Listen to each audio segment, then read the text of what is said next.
vse ničle polinoma, p od x je 2x na 3 plus 4x kvadrat minus 10x minus 12. Ničle polinoma iščemo s pomočjo razstavljanja, če je polinom dovolj lep. V našem primeru pa koeficienti niso taki, da bi lahko razstavili, zato si bomo pomagali s Hornerjevim algoritmom. Pripravimo tabelo. V zgornji del upišemo vse koeficiente našega polinoma. Prvi koeficient je 2, naslednji 4, nato minus 10 in na koncu minus 12. Kandidate za ničle poiščemo po formuli plus oziroma minus c ulomljeno z d. C pomeni delitelji prostega člena in d so vsi delitelji vodilnega koeficienta. Če torej zapišemo vse možnosti, so delitelji prostega člena števila 1, 2, 3, 4, 6 in 12. Delitelji vodilnega koeficienta, 2 pa so samo 1 in 2. Torej, vse možne ničle so potem kombinacije ulomkov, ki jih lahko zapišemo. Če zapišemo najprej cela števila, so to 1 enina, 2 enini, kar je 2 celi, nato 3, 4, 6 in 12.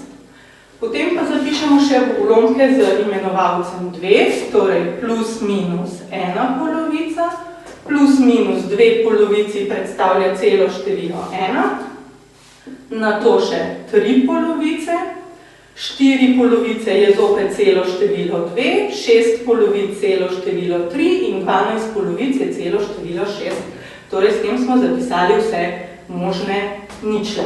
Med temi možnimi ničlami si izberemo neko število in izpolnimo tabelo Hornerjevega algoritma.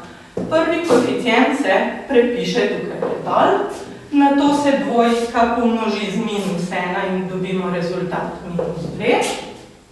Stolpec 4 in minus 2 seštejemo, da dobimo 2. Ponovno 2 pomnožimo z minus 1, dobimo minus 2. Stolpec seštejemo, dobimo minus 12. In minus 12 pomnožimo z minus 1 in dobimo plus 12 in ko tole seštejemo, dobimo na koncu nič. Ker je bil rezultat nič, pomeni, da je število minus 1 ničla našega polinoma. Torej, naš polinom sedaj lahko zapišemo v obliki produkta x plus 1, torej opisana ničla, krat polinom, ki ga dobimo s pomočjo koeficientov, ki nam tukaj v Hornerjevem algoritmu ostanejo. Torej, 2x kvadrat plus 2x in minus 12. Ta drugi polinom pa je polinom druge stopnje z koeficienti, ki jih lahko razstavimo oziroma uredimo. Najprej bomo skupni faktor izpostavili, to je 2, in nam ostane x kvadrat plus x in minus 6.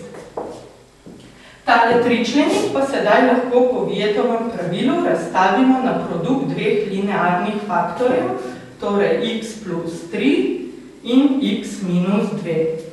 Ko je polinom zapisan kot produkt samih linearnih faktorjev, pa lahko izpišemo njegove ničle. Iz prvega oklepaja izpišemo prvo ničlo, to bo minus 1. Število 2 ne mora biti nikoli nič, torej tukaj ne dobimo ničle. Naslednji oklepaj nam pove, da je naslednja ničla število minus 3 in še zadnja ničla je število 2. Tako smo poiskali vse ničle polinoma.